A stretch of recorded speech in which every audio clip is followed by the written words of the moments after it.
যদি হতো আমি পাখির মতো উড়ে উড়ে বেড়াই সারাক্ষণ। প্রফেশনাল লাইফে খুব ব্যস্ত থাকার কারণে গান গাওয়াটা খুব বেশিভাবে আমার কন্টিনিউ করা হয়নি, কিন্তু ভালো লাগার জায়গাটা ছিল। সো ওর জন্মের পর থেকে আসলে আমার একজন নীরব শ্রোতা ছিল ও ছোটোবেলায়। হ্যাঁ, 6 মাস থেকে দেখা গেছে যে আমি ওকে সামনে রেখে গান গাইতে ভালোবাসতাম এবং আমি দেখতাম ও না অন্যরকম একটা রেসপন্স ক্রিয়েট করতো এবং আমার কাছে মনে হচ্ছে ওর সাথে কানেকশানের একটা বড় মাধ্যম এই গানটা হতে পারে। আর পুরো ব্যাপারটা আসলে ঘটে কোভিডের টাইমে, যখন আমাদের আসলে খুব বেশি কিছু করার ছিল না।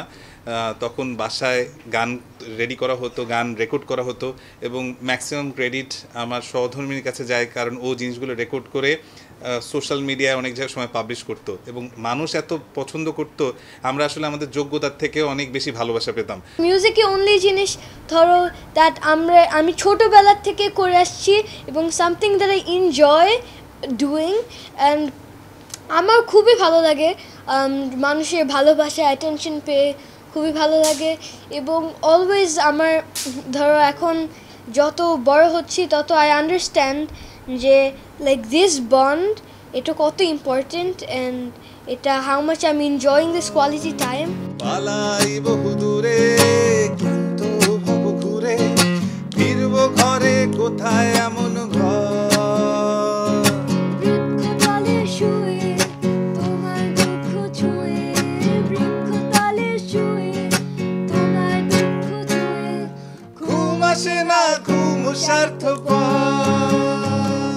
আমার একটা চেষ্টা ছিল, আমি ওকে বলেছিলাম যে ওয়ার্ল্ডের টপ 20 ইউনিভার্সিটিজ আমরা ঘুরে দেখব, তার মধ্যে 10টা আমি ওকে ঘুরে দেখাবো আমার সামর্থ্যের মধ্যে, বাকি 10টা ও নিজের যোগ্যতায় ঘুরবে।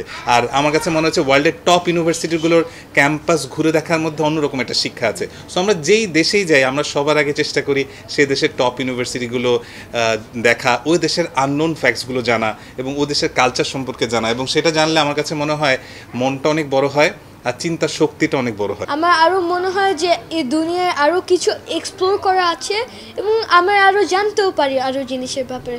সো আমার ভালো লাগে, এভাবেও পড়াশোনা হয়ে যায়। তো এখানে গেলাম, ধরো কান্ট্রিজ ভিজিট করলাম, তারপর এখান থেকে এক্সপিরিয়েন্স নিলাম, এখান থেকে ধরো আমি এসে আমি রাইটিং করি, সো ওখান থেকে রাইটিংটা তারপর আবার পাবলিশ করে দিলাম। So it's like interconnected everything and we like exploring.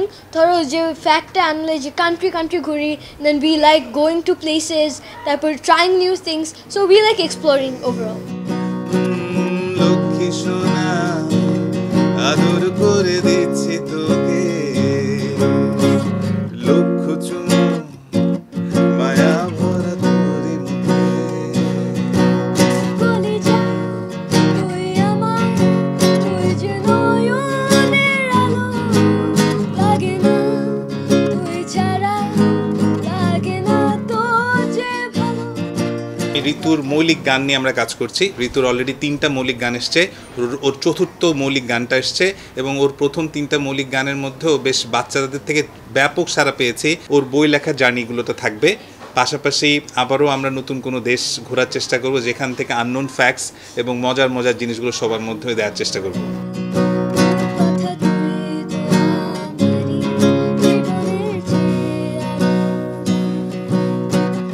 আমার এক্সপেকটেশন একটাই যে আমাদের অ্যাক্টিভিটিসের মাধ্যমে যাতে পজিটিভিটি ছড়ায় এবং সমাজ পজিটিভ কিছু পায়। আমার একটা আবেদন থাকবে প্রত্যেকটা বাবা মার প্রতি, আপনার সন্তানের কোথাও না কোথাও কোনো একটা সুপ্ত প্রতিভা লুকিয়ে আছে, সেই জায়গাটাকে কিভাবে বের করা, সেই জায়গাটা নার্চার করা এবং বাচ্চাদের না উৎসাহ দেওয়া, প্রচণ্ড রকম উৎসাহ দেওয়া যে তুমি ইউ ক্যান ডু ইট, তোমার মধ্যে এই জিনিসটা ভালো করতেছো, ইউ ক্যান এক্সপ্লোর ইট, এবং ওইখান থেকে ওকে আগে এগিয়ে নেওয়ার জন্য পথটা তৈরি করার জন্য এনকারেজ করা। এই জিনিসগুলো করলে না আমার কাছে মনে হয় সেও মোটিভেটেড হবে এবং there are immense opportunities all over the world, যেটা এক্সপ্লোর করলে আমাদের বাংলাদেশে যে ট্যালেন্ট আছে সেটা আরও অনেক জায়গায় আমরা বাংলাদেশকে নিয়ে যেতে পারবো, আমাদের বাংলাদেশের নামকে আরও উজ্জ্বল করতে পারবো।